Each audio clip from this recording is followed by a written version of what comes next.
Hola, buen día. Es un gusto darte la bienvenida como cada viernes a este espacio que te lo contamos más de una vez.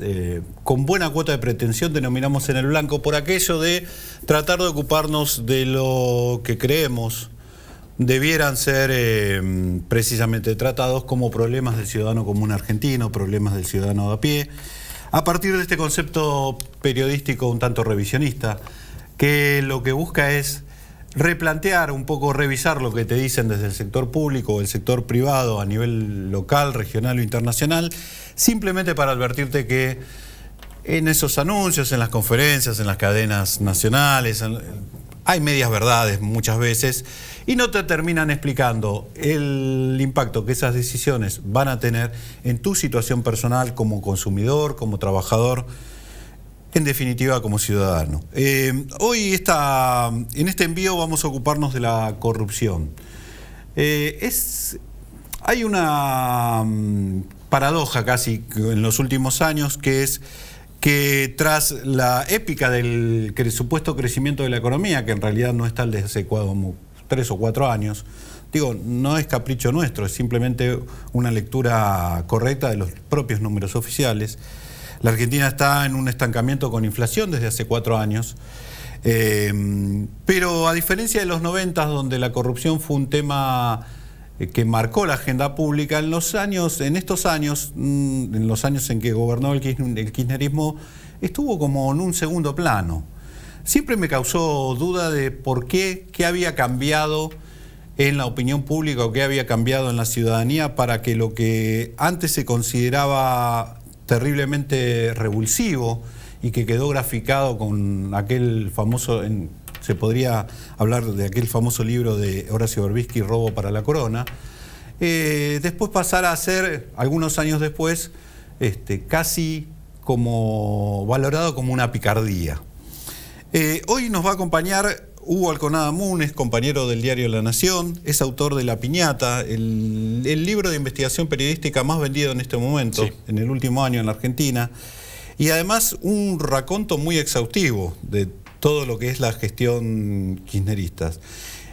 Hugo, te voy a pedir que nos expliques, no solo nos cuentes por qué, cuáles son los casos, sino también que me ayudes a entrar en esta duda casi existencial de por qué la sociedad no las penalizó durante tanto tiempo, que es una duda realmente personal. Acompáñanos, esta es la propuesta para hoy.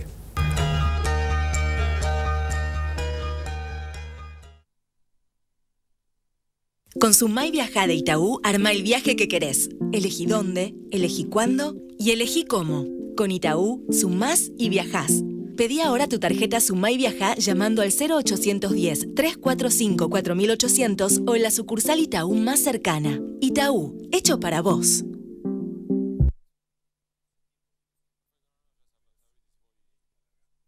¿Qué harías con más tiempo? Empezó el tiempo de oportunidades del Banco Ciudad. Plazos más largos, sueños más grandes. Banco Ciudad, te quiere ver crecer. Quisiera remodelar, cambiar el baño de los chicos. Ponele hidro, los pibes crecen, te queda para vos. Lo pasaje, está buenísimo.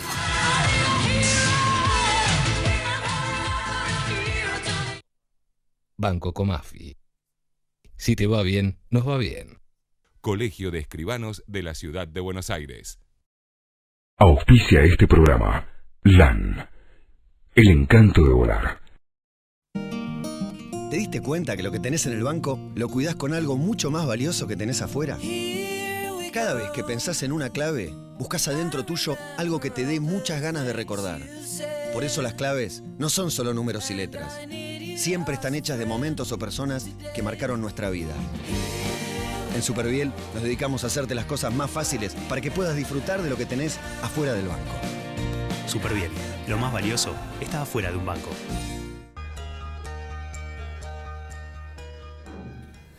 Bueno, Hugo, pequeña tarea te vamos a encomendar.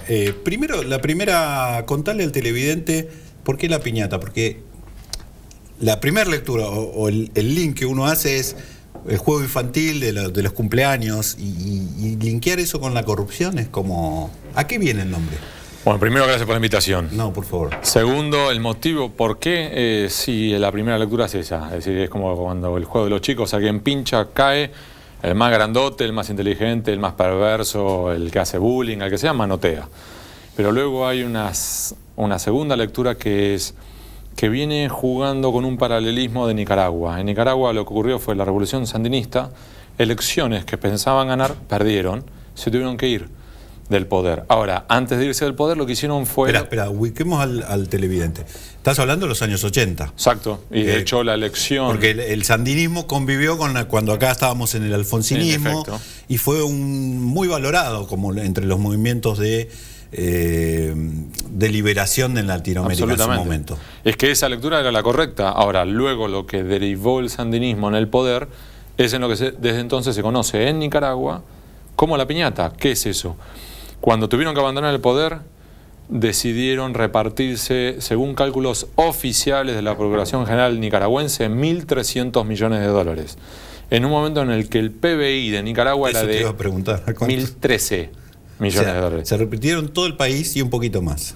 En efecto. Pero la idea ¿cuál era? No era de al bolsillo y salir corriendo, sino era quedarse con los activos. Entonces era 50... Pero expliquemos esto, porque justo con las elecciones y esta caída de los varones del conurbano, que también es una etiqueta bastante discutible, se popularizó que se están llevando los aire acondicionados. Estos muchachos no eran tan burdos, digamos, se llevaron los aires acondicionados y además se transfirieron activos del Estado a nombre propio, ¿o cómo fue la maniobra para No, lo que hicieron fue, empezaron a confiscar activos privados, en ciertos casos, en otros manotearon dinero público para comprar. Entonces lo que hicieron fue, entre los principales lugartenientes del sandinismo, empezaron por comprarse campos, estaciones de servicio, cines, restaurantes, fábricas, ingenios azucareros.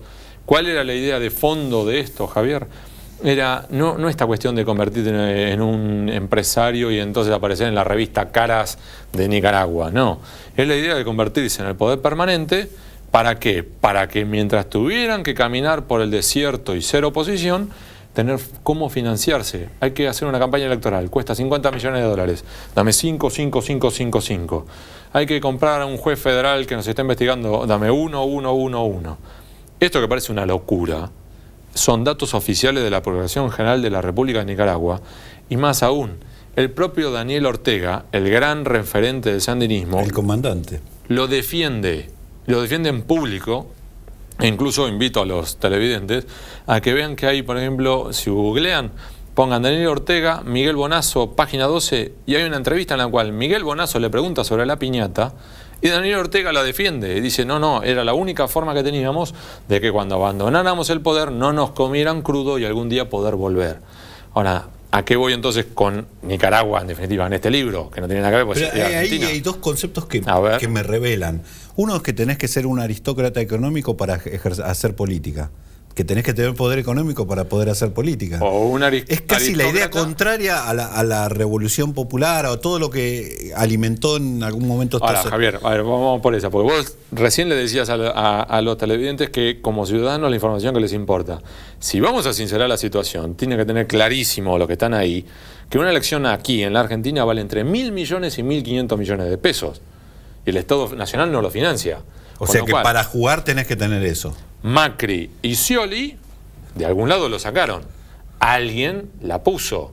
Y lo hizo por amor al arte, porque está fascinado por las ideas políticas de uno u otro, o es porque en realidad es casi un juego de ida y vuelta en el cual yo pongo, pero es como cuando apuesto en un caballo de carrera, para que si me sale bien, luego recuperar la inversión con creces. E incluso más, para que sepan los televidentes, hay varios jugadores aquí en la Argentina que apuestan por varios caballos a la vez. De hecho, nosotros conocemos y hemos publicado en el Diario de la Nación de Macri, Massa y Scioli siendo financiados por los mismos empresarios. Entonces, lo que ocurrió en Nicaragua... Aunque no en la misma proporción. Por supuesto. Como en los caballos de carrera. Es como cuando tirás unas fichas en el caballo de carrera. El caballo que viene como que pinta con mayor ganador, se le apuesta más. Al que viene más como locura, le apuesta menos, pero que si llega a saltar la banca, saltó la banca. Entonces, en el caso de la piñata era... En Nicaragua lo que pensaron de manera estratégica era convertirse en poder permanente.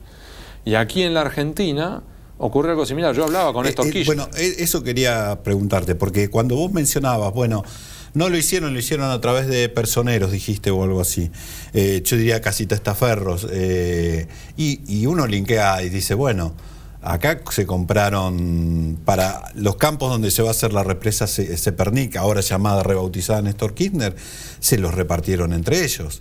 Yo creo que hay tres de ahí vienen niveles. los paralelismos de por qué esto de la piñata, digamos, vos ves en el modelo de corrupción del kirchnerismo que está basado en el modelo nicaragüense. No sé si basado, pero que lo reencarna y hace un paralelismo extraordinario. De hecho, la primera que yo escucho sobre esto es por un argentino que varias veces viajó a Nicaragua, trabajó en Nicaragua, me cuenta esta historia. Cuando me la cuenta por primera vez, yo empiezo a reír a carcajada, digo, no te creo.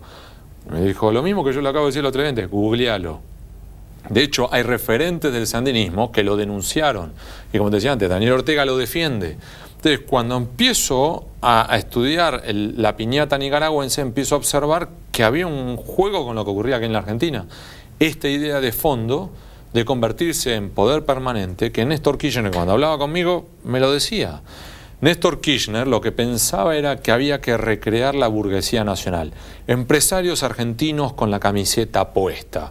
Y que dijeran, si yo tengo una empresa en Argentina, es con argentinos, con capitales argentinos, para que los fondos y las ganancias queden en la Argentina. Y que luego... Bueno, a Italia en algún momento le fue bastante bien con eso. Por supuesto. Y no es un modelo que casi te diría desde lo político, si me decís me cae antipático, te diría no, porque cuando tenés una burguesía nacional podés asegurar un mercado interno y quedás casi en términos económicos, podés manejarte respecto de no quedar tan expuesto a los vaivenes de la economía internacional. Exactamente. Ahora, lo que tenés es, en el caso de Néstor, cuando yo hablaba con Néstor, Néstor envidiaba, y uso el verbo exacto, envidiaba a Brasil, en cuanto que él decía que los brasileños tenían la camiseta puesta. Un empresario brasileño con un activo en Brasil, un ingenio azucarero, y lo quería vender, no se lo vendía a un argentino, no por ser argentino, no se lo vendía ni a un argentino, ni a un árabe, ni a un francés, ni a un japonés, ni nada. Sí a otro brasileño.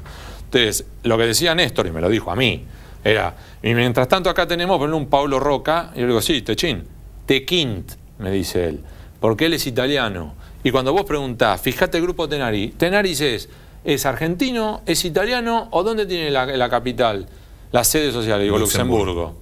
Digo, entonces si vos le apretás a Pablo Roca, ¿dónde se queda? ¿Se queda en Argentina? ¿Se queda en Uruguay? ¿Se queda en Italia? ¿Se queda en Luxemburgo? ¿O dónde?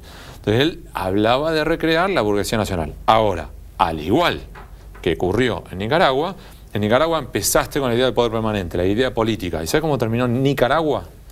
Daniel Ortega viviendo en una mansión que hoy vale $6 millones en Managua. Si ya una mansión de $6 millones aquí en Buenos Aires llamaría la atención, en Managua es imagínate en Managua, Javier. Imagínate en Managua. Bueno, aquí en Argentina yo creo que hay una suerte de 3 niveles. Entonces tenés el primer nivel, el de la burguesía nacional, Néstor Kirchner tratando de potenciar... Para con el paralelo porque vamos a ir a eso, pero terminame terminame la historia de Nicaragua. Porque yo te diría, bueno, pero vino Violeta Chamorro y con la fuerza política y la voluntad que tenía, seguramente investigó eso y ha logrado que le devuelvan cosas. ¿Logró que le devuelvan cosas o no lo logró? No se pueden revertir desde lo político y desde lo legal estos procesos de robos en un sistema justificados por el sistema político, judicial, institucional sano, sí. En un sistema político, jurídico, institucional enfermo, sí y no. Porque hay jueces que se los compra, hay políticos que se los compra, hay personas que no se puede investigar y en definitiva, ¿cómo terminó la historia? La Procuración General de Nicaragua, como te decía antes, hizo el cálculo de $1.300 millones, porque eso es lo que ya tuvo que resarcir a distintos empresarios privados. Ahora, dicho eso, número uno. Cuando decimos resarcir, en realidad lo pagó el pueblo nicaragüense. Sí, por supuesto. Esto sí que no tiene vueltas. Lo terminás pagando vos. ¿Dónde vive hoy Daniel Ortega? En una casa que confiscó. De hecho, vive en serio, ¿eh? O sea, el relato existe. Esto invito otra vez a los lectores, si no me creen, que lo googleen. Hubo un día que un empresario abrió la puerta de su casa y del otro lado estaba adentro Daniel Ortega viviendo. Le dijo, esta es mi casa. No, esta era tu casa, esta es mía ahora. Y vive ahí todavía hoy. Y te recuerdo acá más, Javier. ¿Qué es hoy Daniel Ortega? Creo que es legislador, ¿no? Presidente de Nicaragua. Hoy volvieron al poder, con lo cual hoy completar la historia de la piñata nicaragüense es completarla de la perspectiva de Daniel Ortega, dueño de una casa de $6 millones y presidente de Nicaragua. Es muy preocupante y lo peor es que en el próximo bloque vamos a ir al caso Argentina.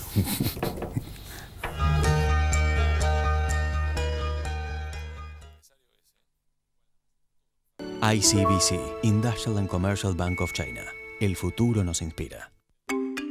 Un banco solidario es un banco que siempre te va a dar una mano, porque existe para ayudarte y crece si vos crecés también. Por eso hoy, comprando con nuestras tarjetas de crédito, sumás millas para volar con Aerolíneas Argentinas. Y si financiás tus compras, tenés las tasas más bajas. Y así, te ayudamos a que sea más fácil alcanzar todo lo que querés. Tenemos un montón de beneficios más pensados especialmente para vos. Conocelos todos en cualquiera de nuestras filiales en todo el país. O en www.bancocreditcop.com. Banco Credicop Cooperativo, la banca solidaria.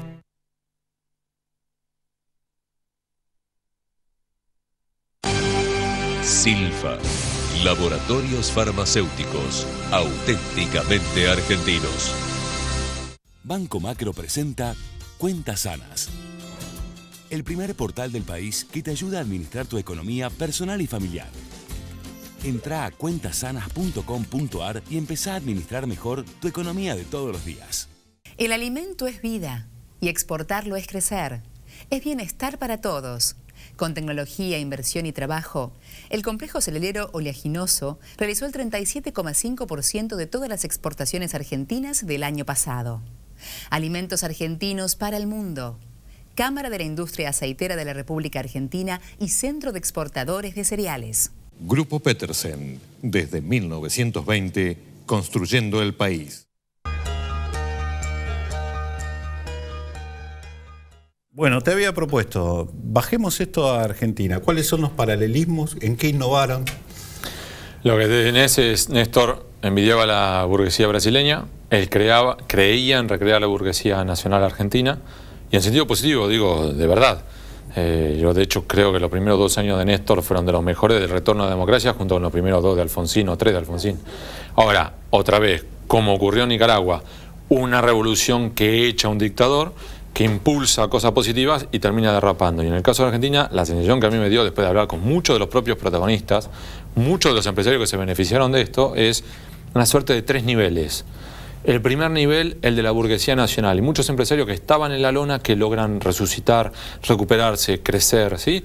Ahora, eso deriva luego en ciertos casos en el capitalismo de amigos, es decir, empresarios que ni siquiera eran empresarios, que nunca hubieran llegado a ser empresarios sin una mano... Ponele nombre a cada para graficar. Burguesía nacional, vos podés tener... El primero sería Cristóbal López o Electroingeniería. Exactamente, niveles de ese nivel que son, ya eran empresarios antes, que crecieron mucho más. De manera más cercana a esto podrías tener un Ernesto Gutiérrez, o podrías tener, por ejemplo, un Eskenazi, pero que ya tenían mucho desde antes, o sea que no se puede decir que ellos son asociados a Néstor, no, ya crecen con ellos. Y luego tenés otro nivel, ya luego que son... Espera, ¿el segundo escalón cuál sería? Capitalismo de amigos. Lázaro Báez. Un Lázaro Báez, que solo se puede explicar de la mano generosa de Néstor Kirchner, y como el otros.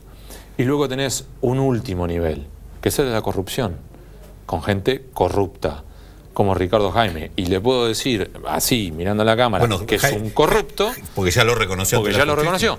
Entonces, ¿qué tenés? ¿Y por qué hablo de esto, de los 3 niveles?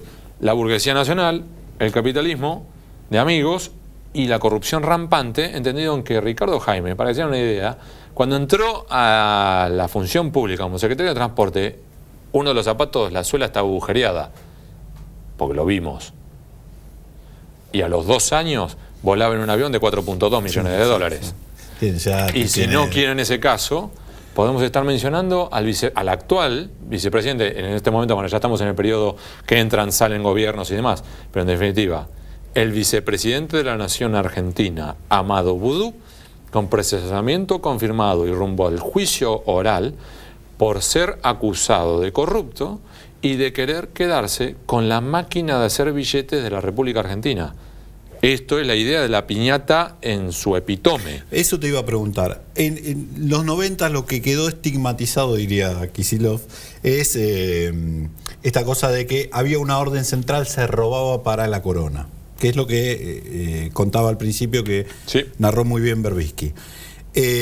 Lo que pareció, o esta década fue más larga, o aparecieron negocios en paralelo, o alguien se le animó porque esto era un descontrol, digo, porque lo de Vudú parece juego propio, digamos, parece un negocio propio. Es un muy buen punto, Javier. Ahí lo que tenés es, el libro está estructurado, la piñata, en cada capítulo es una letra del abecedario que a su vez responde a un caso de corrupción. Es casi un diccionario, digamos. A, aerolíneas, B, Baez, Chicone, D, Debido, E, Echegaray, F, Felisa Micheli, etc. Bueno, ahí nombraste la onca de Echegaray, que muy bien lo graficó el colega de Matías Longoni, librazo, fuera de control.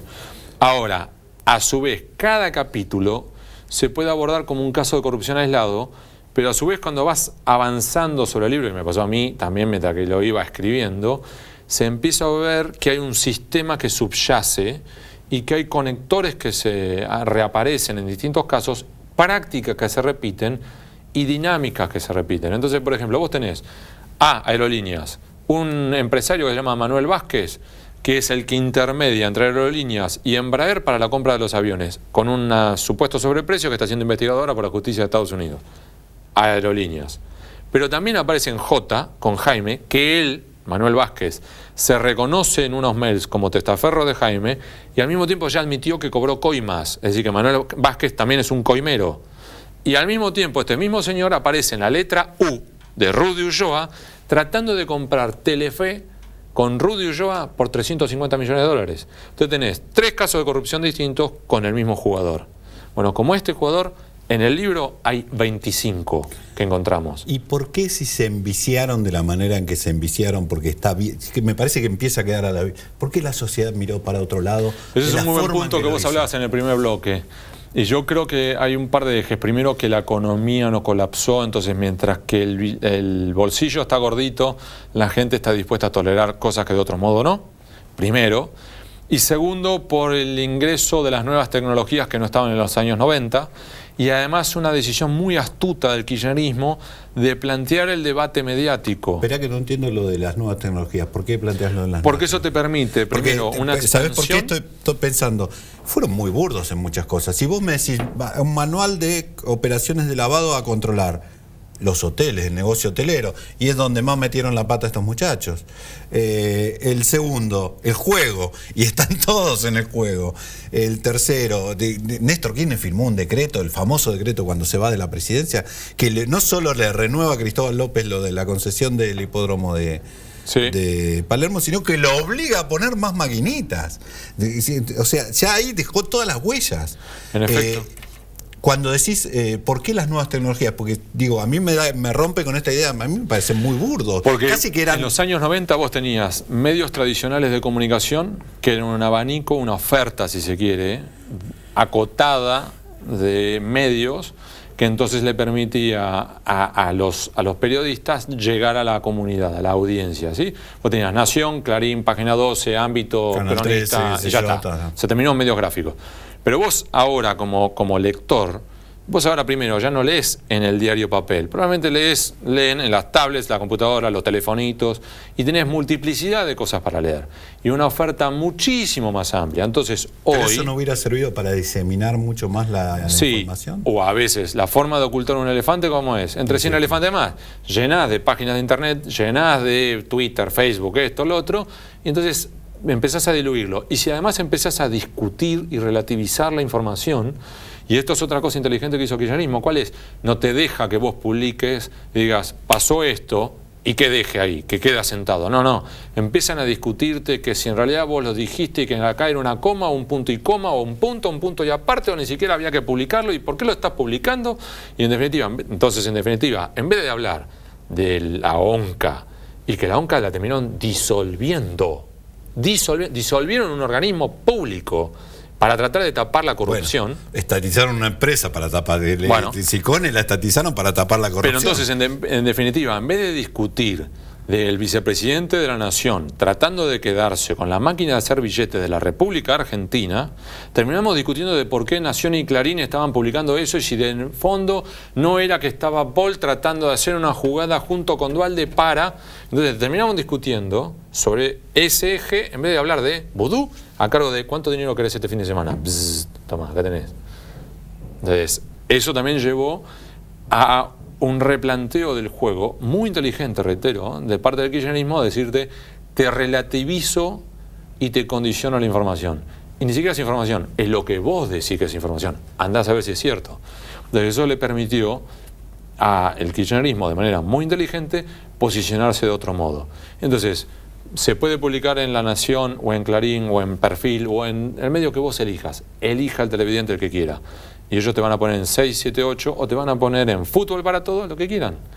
Entonces empieza a jugar otra agenda mediática en la cual es difícil posicionar ciertos temas.